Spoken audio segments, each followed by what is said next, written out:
नमस्कार नमस्कार नमस्कार भल अछंती कौन कटिंग तो लागी आंब छाचुचु आंब आंबुल हबो नै कि हां ये सामुका साथरे सामुका साथरे छुरी नाही छुरी नाही सामुका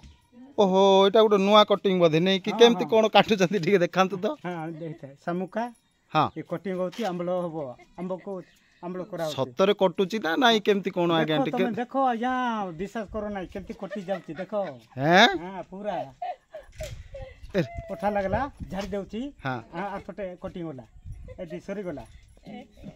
आर गोटे आरंभ कली हां आर गोटे हां देखंतु केते सुंदर भाबरे केते इनोवेटिव आइडिया रे आगे माने आदिवासी लोक मानकर केमती देखंतु छुरी आवश्यक नाही नुआ स्टाइल गोटे सामुकारी कटिंग होउची हम देखंतु केते सुंदर भाबरे फाइन रे कटिंग होउची एटा केमती जानलो आगे एटा कि आगुरु एका एटा आपण जानि चंती ना आगे टिके जा हो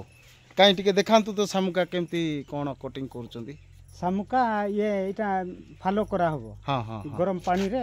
बुथाई देबो हां बुथाई देकरी से भीतर मांस अछि मांसटा काढी देबो हां ई पिटी पोटे हां पानी देकरी पूरा चिकन करे इटा पंग्र हो जिवो हां छोटिया पंग्र हबो हां टिके कोना हो जिवो ने न पंग्र कुलर करछि ने जानि टिके देखिबो हां हां आउ टिके देखेबा ताले हां हे दिए ने आइसा